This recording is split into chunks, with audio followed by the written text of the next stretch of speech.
Hey designer, you're listening to episode 71. This is one where I'm going to be talking about something that takes up a significant amount of your time every week, and you're probably not even aware of it. And that thing is transitions. Keep listening and we'll talk all about it. Welcome to the Interior Design Business CEO, the only show for designers who are ready to confidently run and grow their businesses without the stress and anxiety.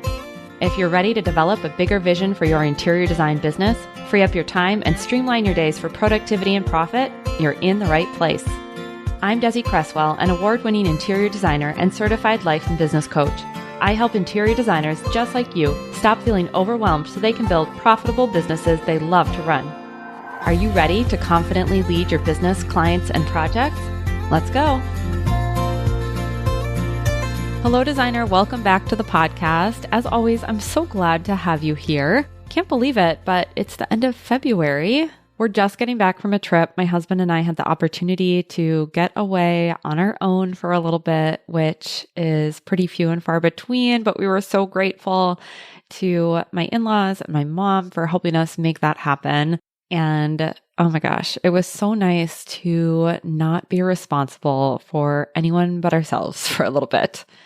And we mostly relaxed. We did do a quick stop at a resort in Mexico, which was kind of like this wellness resort. And it was neat because it kind of felt like I was at day camp, but for grownups. So every morning there was like breath work and then yoga. And then during the day, there'd be different movement type activities and ceremonies. And we did watercolor painting, all these different things. And it was actually all vegan food at the resort, which was really interesting. I do eat meat, but of course eat a variety of other things as well. And it was just really neat to see the creative things that the resort came up with. One morning I had what was kind of like lox and bagels, but the lox, instead of salmon, it was this pickled papaya. I also had some really incredible smoothies. We were only there for a couple of days and then we went somewhere where we've been before that we really, really love. And we just kind of planted ourselves there for a little bit to relax. And one of the things that I've been working on behind the scenes and worked on a little bit on the airplane was working through finalizing details for a brand new program that I'm going to be bringing to clients who are in a more advanced stage of business where they've done that initial work of getting out of overwhelm and they're ready to grow and build their business with a bigger vision, keeping sustainability and balance in mind.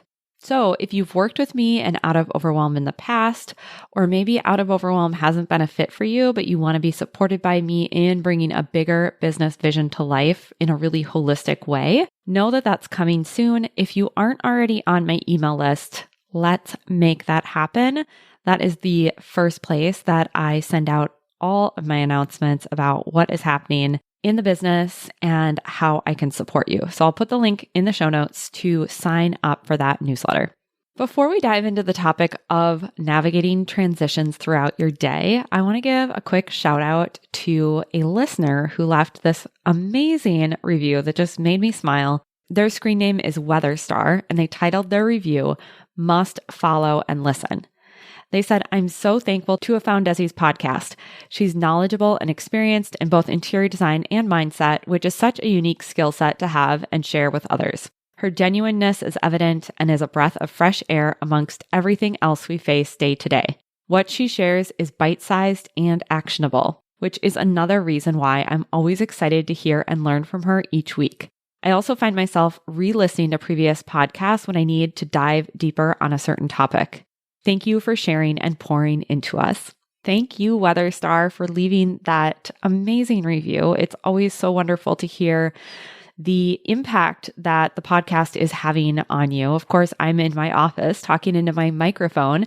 So I love, love, love connecting through those reviews and hearing what you're loving. And as a reminder, I still have the giveaway going on where you can rate and review the podcast in whatever app that you use. And then you just submit a quick form that'll be linked in the show notes so that you can be entered to win a private coaching session with me.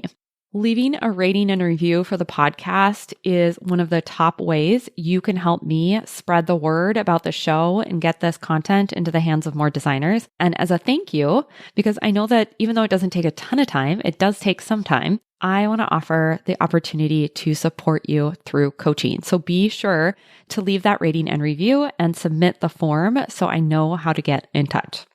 Today, what I want to bring to your attention with this episode is to highlight something that you're doing throughout your day that can add up to a lot of time, but that you might not have even had awareness of, and that is transition time.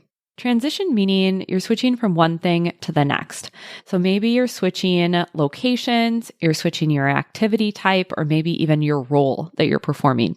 So for locations, it might be that you're in one location, maybe a site visit, and then you have to move to a new location, and then you're back at the office. Or maybe you were doing one particular type of task, maybe CAD drawings, and now you're doing something different, like writing specifications or placing orders. A transition needed to happen between those two activities.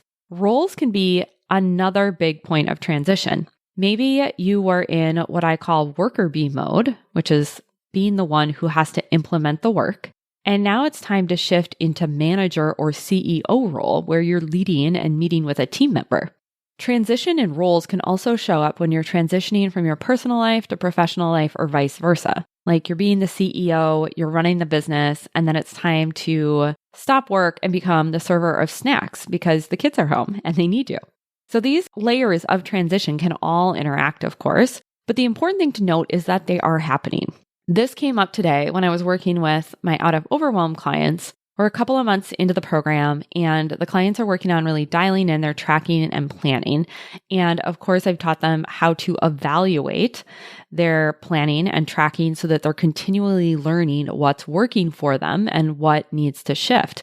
And one of my clients brought up how much they've realized that they need transition time through the day and how that had not ever been something that they had accounted for or even had in their awareness as a thing. And so I thought this would be a great topic to bring to the podcast because often when we talk about planning or managing our time, we're talking about scheduling those to-dos, the deliverables, the communication, the meetings, all the things that we have got to get done throughout the day to keep the business and projects moving forward. And those are absolutely important to account for in your calendaring. Definitely. We want to know those big chunks. And we have to be aware of the need for transition time between those activity blocks or we're going to end up overscheduled. That is because transitions take time. There's no avoiding that. And I'm going to talk about how to make transitions easier and reduce them and make them less time consuming. But the reality is transition time exists.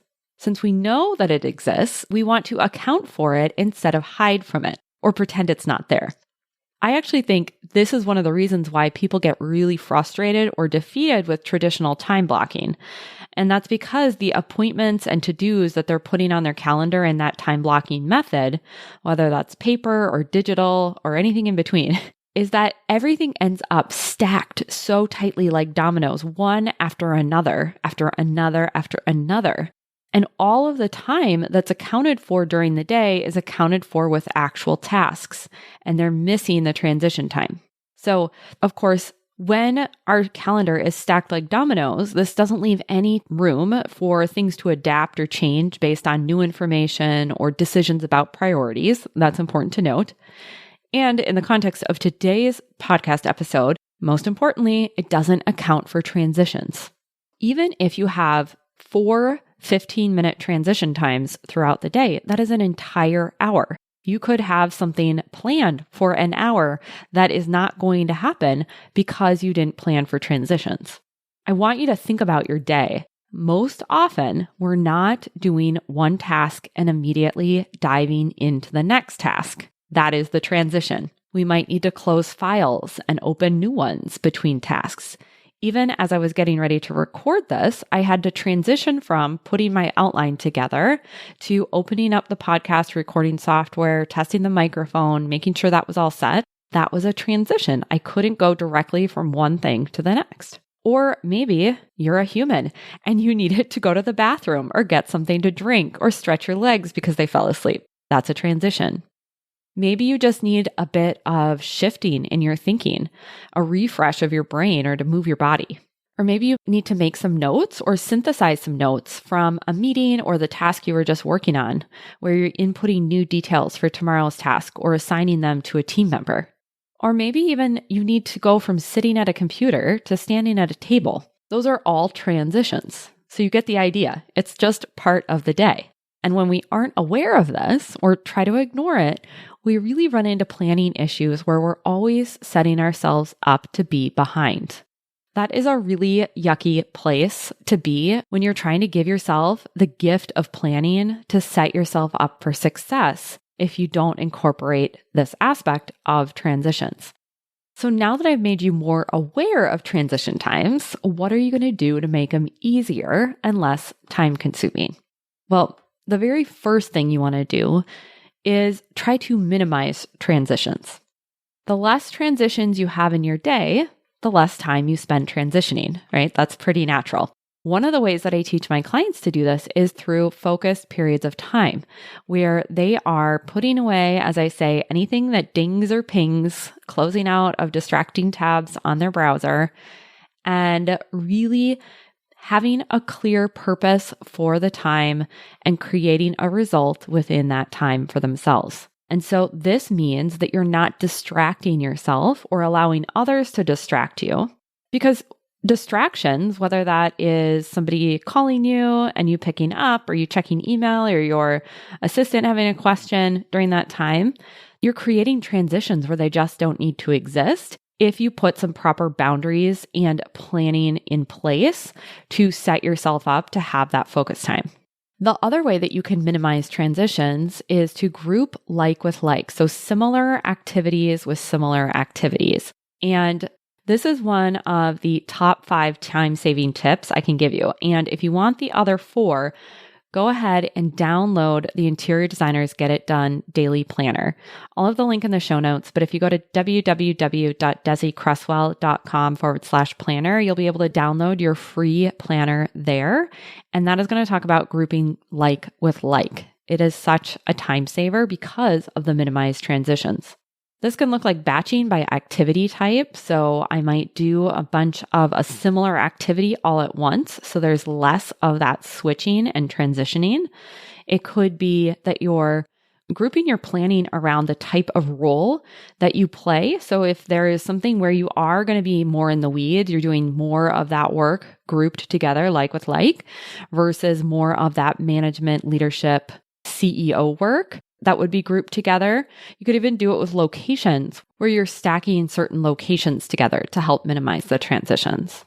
You can definitely get creative with this and work on minimizing the transitions to begin with. Now that you know, though, that transitions exist and we're going to have some that just are inevitable, we want to know what transitions are harder or easier, why they might be hard, and then make a plan to support yourself to make it easier. Like I said, we can't totally avoid transitions, so it's really helpful to know what transitions are harder than others.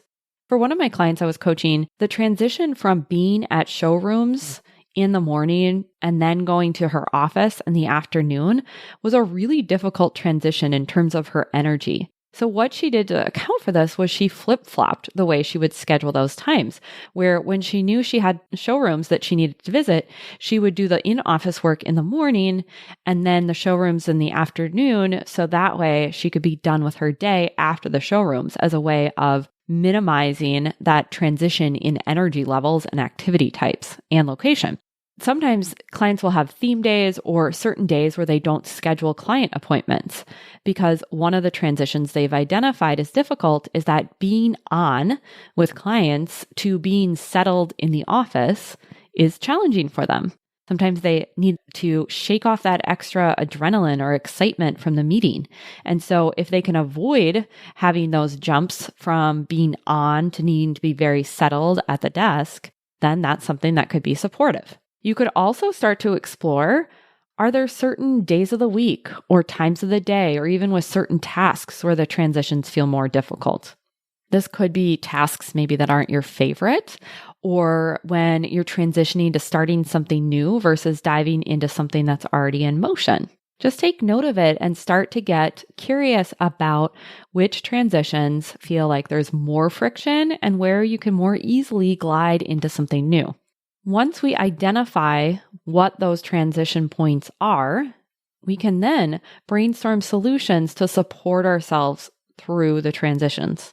It could be in how you schedule your time, like I mentioned before. Sometimes it's even just the way that we talk to ourselves. So you could have a certain phrase or a reminder that you say to yourself, like, it's okay that it feels hard to start, but I know I'll feel better when I do.